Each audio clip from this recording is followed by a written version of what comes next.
Hello everybody, I'm KC and welcome to our edition of Let's Talk About, and welcome to the latest installment of To Infinity War and Beyond.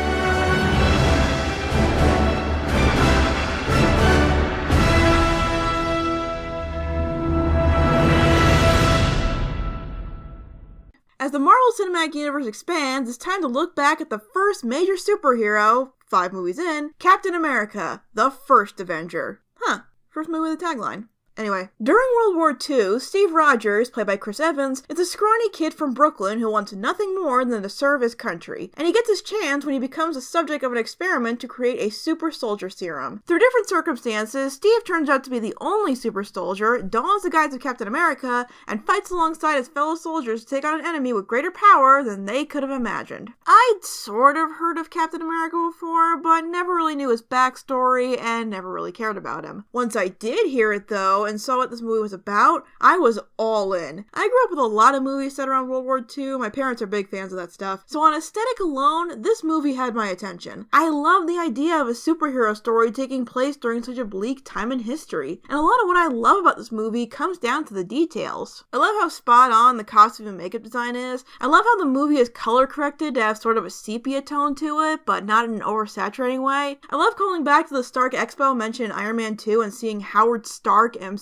I love how they called back to Cap's origins as being Hitler punching war propaganda in a tongue-in-cheek way. They even have Captain America comic books in this. The cinematic universe was really getting the ball rolling at this point, and watching its own version of history unfold is just so enjoyable. You can tell that a lot of care and passion went into the design choices and details of this movie. From Hydra's tech having that pseudo-futuristic look to them that pulp science fiction of the 50s and 60s did, to the evolution of Cap's costume into a more useful, combat-ready design, and it looks wonderful. The story is pretty much a straightforward good versus evil setup, but in this time period and this genre, that makes perfect sense. And unlike Thor and Iron Man, this is a very traditional superhero origin story, but that's not a bad thing. We all make jokes about how Steve was basically shot with steroids and became a recognized hero. This kind of messing with nature idea is usually a cautionary tale, but here it works out fine. But that's not because of the serum, that's because of Steve himself. Steve wasn't born with power or privilege, nor does he really struggle with his newfound powers. His major arc in this movie is pretty much just trying to help as best he can, whether it's with his newly acquired strength or just his resolve. Because unlike every previous hero in the MCU, Steve knows who he is. He has his beliefs and he sticks to them, so his conflicts are much more external. In this day and age, it's tough to find a hero who is just good-willed and just. We may joke about how Steve got his powers, but he still earned them. He didn't get them in an accident, he was chosen for them because he was such a brave and noble person, despite his physique. Some people call this boring or unrealistic. I call it an inspiring character, which we could definitely use more of. I heard some people were worried about the casting of Chris Evans, but I don't see how. Just like his predecessors, I couldn't see anyone else playing this character. In fact, a character like Cap works as well as he does mostly because of Evans' performance. In this first movie, both Steve and Evans are figuring out what it really means to be Captain America, and that is really what makes the performance and this character work so well. And right alongside Cap, we have probably the best supporting cast in the MCU. I struggle to find a casting choice or character that I didn't like. The standout is most definitely Agent Peggy Carter, played by Hayley Atwell. You can tell that she earned her place in the army with pure conviction. She's strong and capable with her own skills, no superhuman abilities required. But she doesn't have to throw away her femininity, and I really love the romance between her and Steve. It just feels so genuine, and it's probably my favorite in the MCU. Hayley Atwell is just marvelous in this, especially with the final call she has with Cap at the end, which still gets me choked up. And what little samples we got of Howard Stark and Iron Man 2 were personified excellently in this younger version of him. Even if they didn't tell you his name, you know this guy was related to Tony. And again, you gotta love the casting. I could easily see Dominic Cooper growing up into John Slattery. Between them and the Howling Commandos, this Team Cap form was strong enough to get their own TV show. A cut short way too soon show, but still, it's really good. Check it out if you haven't. The actors they picked overall were wonderful. It's one of the things I love about Marvel Studios. It's a great combination of famous actors actors and lesser known talent, and it lets everyone shine. Like Cap's best friend, Bucky Barnes, played by Sebastian Stan. Focusing on Bucky and Stan's performance is probably better for another video, but I did want to mention how much I appreciated how they approached their friendship after Steve gets his powers. Bucky's always been the stronger of the two, and it would have been so easy for him to be jealous of his friend's new powers. Instead, he stands by him like he always has, and I really like that. Even if Bucky's fate turned out to be pretty tragic, but again, topic for another time. So we've got a great group of heroes, but it's topped off with the villainous Red Skull, played by Hugo Weaving. Or should I say Johann Schmidt, since they only call him Red Skull once, and it's in sort of a derogatory way. Did anyone else find that weird?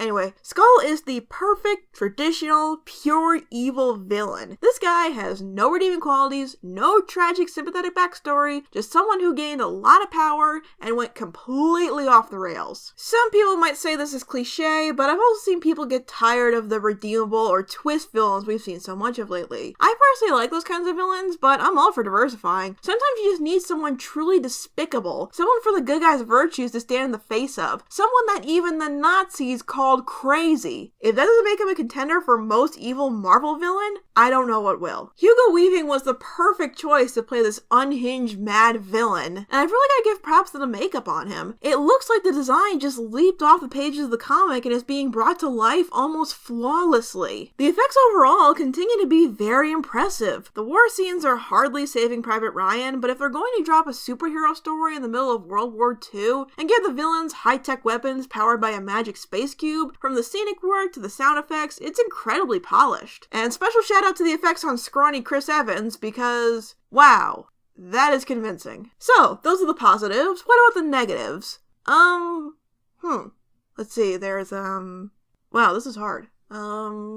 Oh, okay, here's one. What the heck did the Tesseract do to Red Skull? I know they had some line about it being too powerful for one man and that he couldn't wield it or something, but what did it do to him? Was he disintegrated? Did he get transported somewhere? It just seemed like kind of a quick disposal of such a great villain just so we could get to the admittedly very emotional final scenes. But that's really the only complaint I have. Because overall, this movie was right up my alley. At its core, it's a very traditional origin story, but Captain America is a traditional hero. It's hopelessly charming and drenched in the sincerity of its story. It's the same storytelling approach that recently made Wonder Woman so successful, and it works just as well for the first Avenger. Speaking of which, this movie probably throws its hero the biggest curveball in the entire cinematic universe, and we'll see how the super soldier deals with this whole new world, and how even after all these years, the fight isn't over. Thanks for watching, and I'll see you guys next time.